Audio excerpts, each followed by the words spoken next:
Right, hi everyone, welcome back to my channel. I hope you are doing well and I hope this video finds you in good spirits. So this video is going to be a little bit different. I was really inspired by a YouTube channel called Adventure Denali, and I really love watching her videos. She's like one of my favorite persons to watch on YouTube, and she does journaling videos and penmanship or pen videos, and I love her channel. And she used to make BJD videos back in the day, so I know her from then, and I've just been following her ever since. And she recently made a video showing her current journal setup, and I was super inspired by that and wanted to share my own journal setup because it has changed up a little bit this year, and I just wanted to share what I use. So I'm just going to dive right in here. Currently, I'm using 3 journals. I'm using a bullet journal as my calendar and planner, and this is the main journal I also look into every day. I'm using a lined journal as a diary. I call it my mindfulness journal, but it's just the journal that I write my random thoughts in every day, or every second day, or whatever I feel like it. And this year I also started a 1 line a day 5-year journal because it just kind of felt like the kind of year where I wanted to try something new. And this is my pen case that I use, and it's actually a case for sunglasses, and it just has all the pens that I use on a regular basis, and it has all the pens that I need actually to do my bullet journaling and my regular journaling. And I just keep this on hand because it's really nice and slim, and this wasn't planned.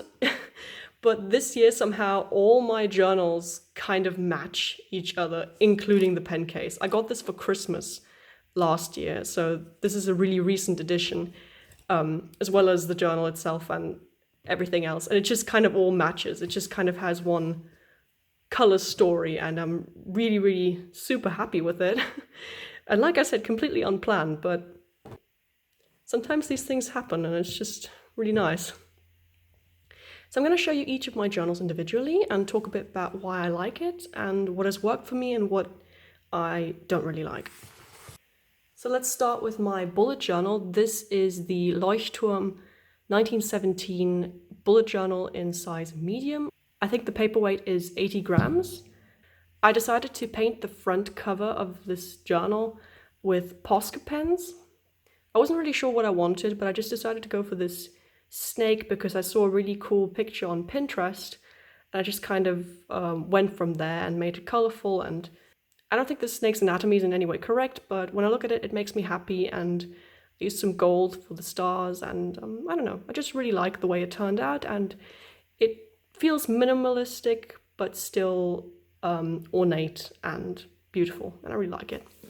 On the back, I just stuck some stickers, the Carpe Diem that I had randomly lying around, this Gwent Addict sticker, and this is by one of my favorite artists on Etsy, from her Etsy shop, this sticker, and she's called Sushi Art Studio. I'll have a link in the description if you want to check her out. I don't really do anything elaborate. As you see, I haven't filled in anything here yet because I was saving it for this video. I just do a really simple monthly overview, a planner page with all my hobbies and just mood tracker and any tasks and assignments I have going on this month, life lessons that I want to remember or things that people have told me, and just 3 random things that happened or 3 random events. For my weekly spreads, again, I keep it really simple. I've tried a bunch of different things, but I've liked this one so far the most. And I just have the days of the week on top and events, priority, and tasks, and a little box for notes. I tried this out after seeing Amanda Rashley's January Plan With Me video, and I took it over for the month of February, and I really liked it. I liked it so much that I decided I'm going to just run with it from now on. I like to keep a bookmark in the weekly spread, and the fabric strips I like to keep one in my monthly overview and one in my future log. And for some reason, because the stars just aligned like that for me this year, my bookmark also matches my bullet journal. This bookmark was just a cutout of a cardboard box that had this really cool design on it, this really cool succulent design.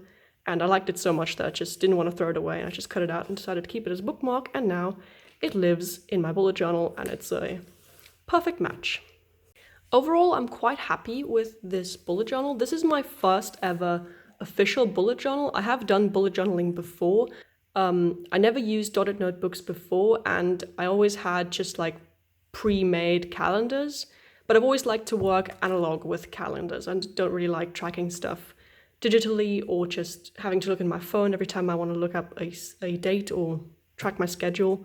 I like doing things the old-fashioned way and writing them down. I do have one gripe with this journal, and that is that the pages, you can see it here, they're kind of see-through, and you have to be really careful what kind of pen you use. You can definitely see it on the other side, kind of, depending on how you hold the page. I mean, you can already here kind of see, if I really flatten the page down, that you can see my like tracker outlines and stuff. And I was just using regular black micron pens. Yeah, so that's one thing I don't really like about the journal, is that you can see everything on the other side. So that is my bullet journal. What I use in terms of tools for in my bullet journal, I just have these little rolls of washi tape. They were really cheap. I got them at a local craft store. I like to use those.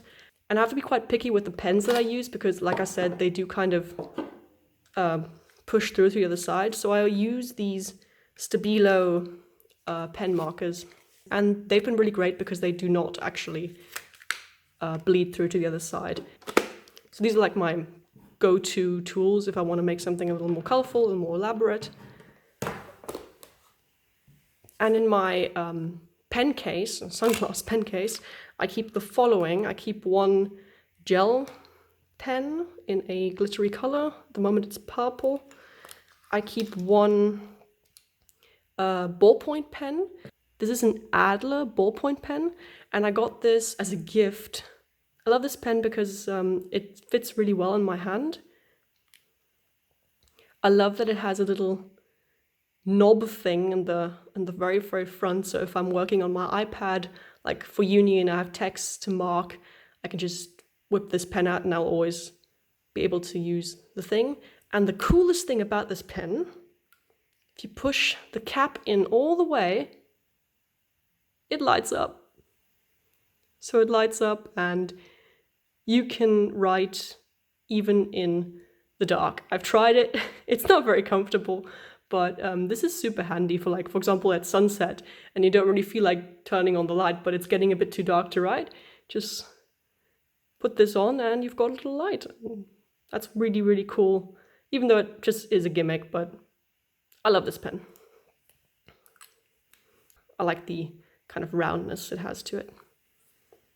So I have the ballpoint pen, I have a random pencil, I have a black gel pen, because I'm kind of weird with black pens. Sometimes I want a gel pen to write because I like the fluid texture, and sometimes I will want a kind of more drier pen marker, and then I'll use either a Stabilo or a micron pen. As for my fountain pens, unfortunately I don't have anything fancy or vintage, but I can show you guys anyway.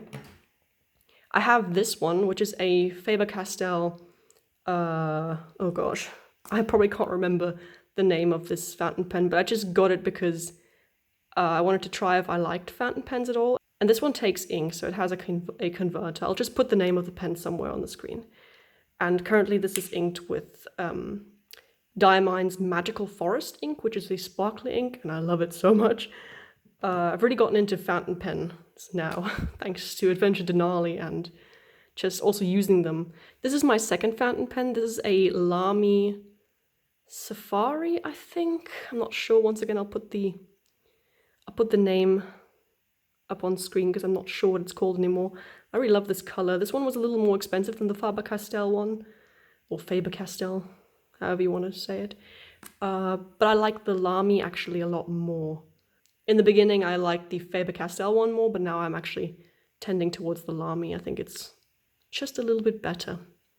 As you can see, I'm left-handed, so I wasn't really sure if I'd like fountain pens at all, because I've had bad experience with inked pens in the past, because of course I smudged everything. I've really gotten the hang of fountain pens, and I definitely want to dive more into different fountain pens and maybe even get a vintage one at some point. Yeah, that's it. That's all I really need to manage my daily writing in my bullet journal and in my diary, which I'll show you right now. So I'm going to be a bit quicker now because the bullet journal was kind of the main thing. This is my diary, and I'm not going to show you inside, of course, because reasons. This notebook is a paper blanks. It's called Olive Fairy, and sometimes they just have some designs for a while and then they discontinue them and then they bring other things into their repertoire.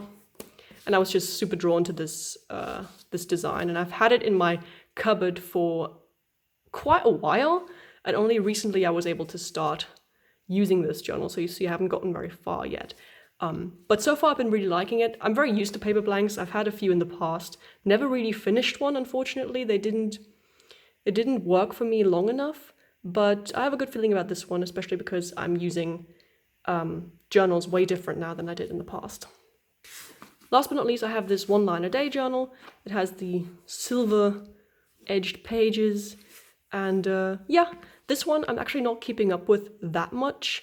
I've noticed sometimes I have to like catch up with some days, which is kind of not the point, I know, but I want it to be complete. So I do notice that I don't tend to write so much differently in this journal than I do in my other journal. I thought this was going to be more like a daily musings or daily thoughts kind of thing, but most days I just recap my day in one line, and I do the same thing in my diary. So I'm like, what's the point? But I'm just going to stick with it and see if I'm going to continue with it for next year. So real quick, I just want to show you guys my previous 3 journals because they're all different journals. I got back into journaling in a very strong way in 2019, and that's when I started with this one. I think this is just kind of a very generic notebook brand. The pages themselves are not lined, but it does come with this sheet of lines, and then you can use it with this and it works just fine. And I had this journal for 8.5 months. Then I moved into a Leuchtturm 1917 journal. This was my first contact with a Leuchtturm journal, and I loved it so much, and I stayed in this journal for a very long time. It has lined paper and I really like it, and I stayed in it for 9.5 months, and of course it's labeled, and I really love this journal, and that's why I got the bullet journal as well, because I like the Leuchtturm here so much. And then I moved into the Moleskine. Unfortunately, I don't really know what this one's called, so if any of you know by any chance, please let me know. But this one came in the like special Pokemon edition. They had a Charmander one and all that stuff. They sometimes had like these special edition ones. Compared to the other ones, I didn't spend that much time in this journal. I was in here for 7 months, roughly. So of my 3 journals that I've had previously, I think my favorite has definitely been the Leuchtturm. So far, with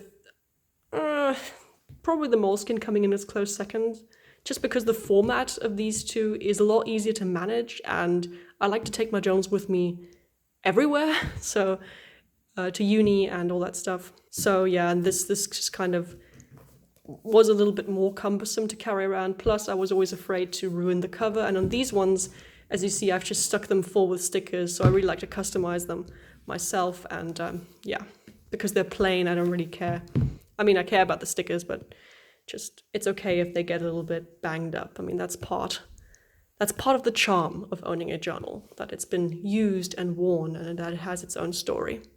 Yes, so those are my 3 journals that I had previously. And these are the current ones. Yes, so that completes my current journal setup for this year. Let me know what your current journal setup is in the comments down below, and let me know if you have any preferences, because I'm always looking to get new notebooks. I already have a stash of unused notebooks that I want to go through after I finish with my current diary. So yeah, let me know in the comments what your preferences are. And I hope you enjoyed this video. Feel free to subscribe and stick around. I hope you all have a wonderful day. Fare thee well, and until next time.